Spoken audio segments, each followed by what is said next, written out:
Hey, it's Brian Goulet of the Goulet Pen Company and InkNouveau.com.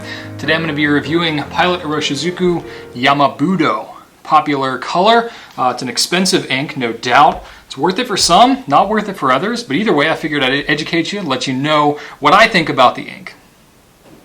This is Pilot Iroshizuku Yama-Budo.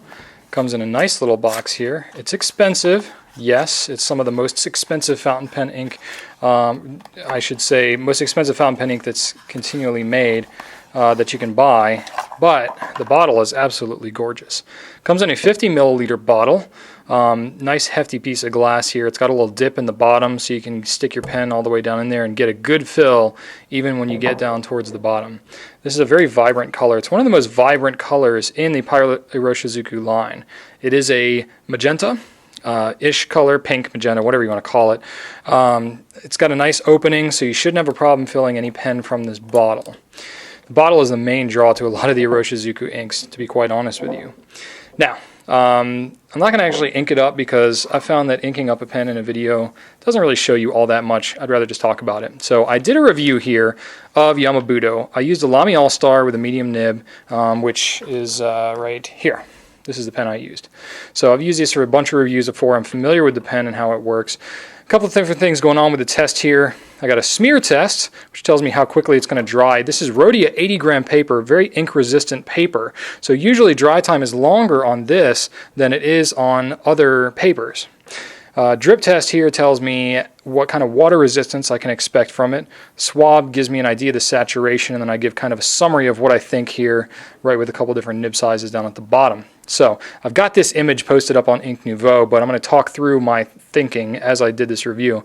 The smear test, first of all, you can see it's smeared a little bit after 5 seconds, but from 10 seconds onward, this ink is good to go. It's amazingly fast how quickly this ink dries, especially given the paper and given the level of saturation of the ink. Typically when you have darker, more saturated inks, they take longer to dry, but Iroshizuku, that's part of what you're paying for, is a pretty incredible dry time. That's kind of a common thing with most of the Iroshizuku inks, and I have at this point used almost every single one of them.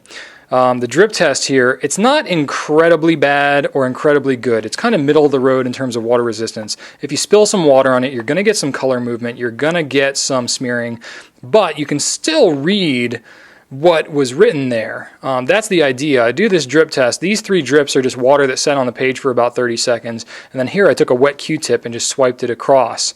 So whatever the situation, you will still be able to read what you write, which is real nice. The swab part was interesting here. I don't know how well I'll be able to get this in the video. Let me see if I can get it, but if you look, especially at the more heavily saturated parts, it's a, it's obviously like a deep magenta type color, but it's got like this kind of greenish, maybe golden brown, there we go, a little bit of pigment type thing that picks up there in the really saturated areas. I don't know what you want to call that exactly, but like a sheen, I guess is the right word. So it's got a sheen to it, which is kind of neat. You need to put down a really super wet line to make that happen. If you got a dip nib or flex nib or something, I'm sure you can draw that out more. But that's something interesting that a lot of people find appealing about certain inks. So I did want to point that out about this one. Here I have a summary of everything. The water resistance I put as low because you do get quite a bit of movement. Saturation is pretty high. The dry time is awesome, up there with the best of them. Ease of cleaning, I put a medium. It is a reddish pinkish color, which tend to be a little fussier in terms of getting it out of your pen. It's not too bad, but it's not the easiest thing I've ever cleaned. Shading, you can get some decent shading, color variation, things like that. But because the ink is so saturated, that's not like the main draw to this particular ink, and the flow is quite wet, just like most of the Iroshizukus. I did the test in a medium nib, but I also used an extra fine and a broad. That's part of the reason I like to use the Lamy for these ink tests, is because I can get switch out the nibs pretty easily and get an idea of what it looks like. So this is one that seems to draw out more of the pink color, the lighter pink color, or purple color if you want, with the broader nib. It kind of spreads out the ink a little bit. and gets a little more of that color. It's more of a concentrated dark color if you use it in a finer nib like the Lamy Extra Fine there. And lastly, I want to compare it to some of the other inks that I have swabbed up here. Here's Yama-Budo. It's a beautiful color. I do like how vibrant it is. I have some others that I want to compare it to here. Some of the closest comparisons, just in terms of color, I haven't done as thorough a test as I did here for all these inks, but Diamond Claret is pretty close.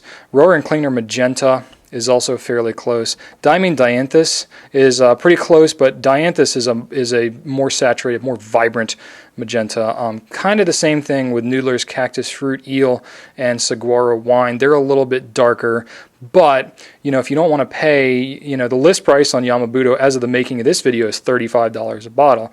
You can usually find it around $28, but you're going to pay a whole lot less for all of these other inks. So that is definitely a consideration when you're talking about Iroshizuku. It is expensive, but it is good ink. Whether it's worth it for you, that's really going to come down to your individual taste. But for me, I'm a fan of this ink. I do like it. I wouldn't say that this one is a waste of money by any means. I would say that, whether it's worth the premium or not, that's going to be up to you. I hope my review was helpful to you. If you have any questions about Yama-Budo or anything else fountain pen related, you can always email me at brian@gouletpens.com. Thanks for watching, and write on.